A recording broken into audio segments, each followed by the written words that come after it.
सईदा फातिमा-तुज़-ज़हरा रज़ी अल्लाह ताला अन्हा की वफ़ात के बाद मौला अली ने इनकी वसीयत के मुताबिक दूसरी शादी की। हसन, हुसैन, ज़ैनब अभी छोटे थे। आपने सईदना अकील को रिश्ता देखने के लिए कहा तो बनु कलाब के कबीले का इंतखाब। सईदना अली की ख्वाहिश थी कि कोई ऐसी खातून हो जो शुजात, सखावत और इसार की खसूसियात से माला माल हो।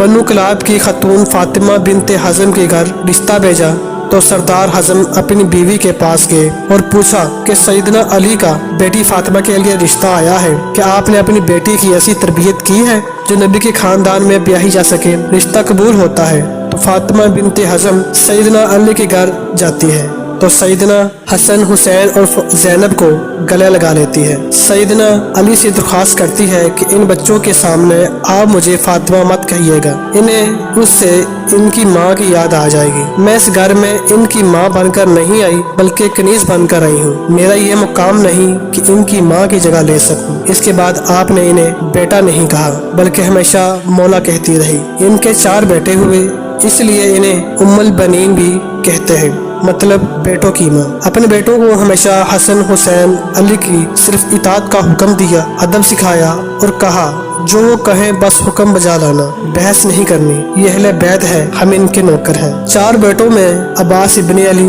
अब्दुल्ला इब्ने अली, जाफर इब्ने अली और उस्मान इब्ने अली थे। सईदना अब्बास अलैहिस्सलाम लश्कर हुसैन के सिपह सलार भी रहे। शुजात में ये एक मुकाम रखते थे, दोनों हाथ से तलवार चलाते थे। जंग सफ़ीन में सईदना अली ने इनको भेजा तो मोहम्मद बिन हनीफा कहते हैं कि मौला आप सिर्फ अब्बास को क्यों आगे भेजते हैं? तो सईदना अब्बास कहने लगे हसन, हुसैन मेरे अब्बा की आंखें हैं और मैं इनका बाजू, और बाजू हमेशा आंखों की हिफाजत करते हैं। हालांकि उम्र में हसन हुसैन से छोटे थे, मतलब कि यह सवाल भी नहीं बनता। माँ की तरबियत हर मुकाम पर झलकती थी। वाक़या करबला में जब एक एक करके लश्कर हुसैन के सिपाही शहीद होते गए तो सईदना अब्बास ने मौला हुसैन से दरख्वास्त की कि मुझे जाने दें। सईदना हुसैन इनसे तलवार ले लेते हैं कि बस अब्बास तुम पानी ले आओ। आप पानी लेने जाते हैं तो यजीदी लश्कर इन पर हमला कर देता है। दोनों बाजू काट दिए जाते हैं, वही जिन्होंने हुसैन की हिफाजत करनी थी। घुटने में तीर लगता है, हुसैन अली मुकाम की आंखें भर आती है। सईदना अब्बास मौला हुसैन से दरख्वास्त करते हैं कि मेरे घुटने से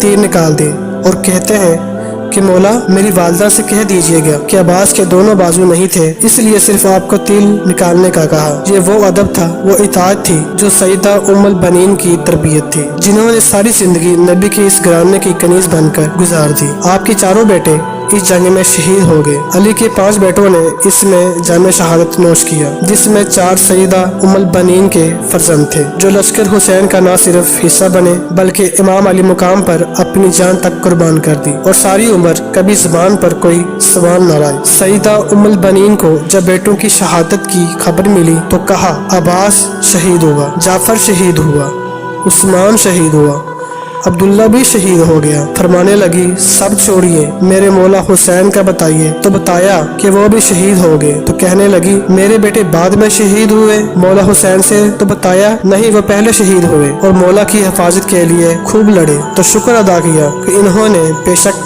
हक अदा कर दिया। ये वो माँ थी जो अहले बैत के मुकाम को समझती थी, जिसने अपने सारे बेटों को सारी उम्र सिर्फ इताअत सिखाई, अदब सिखाया, खुद को इस घर की कनीज बनाया। हसन और हुसैन को बेटा नहीं हमेशा मौला कहा। खुदा हम सबको अहले बैत का मकाम समझने और इस अदब व इताअत की हिदायत फरमाए जो सईदा उम्मुल बनीन ने अपनी औलाद को सिखाया था।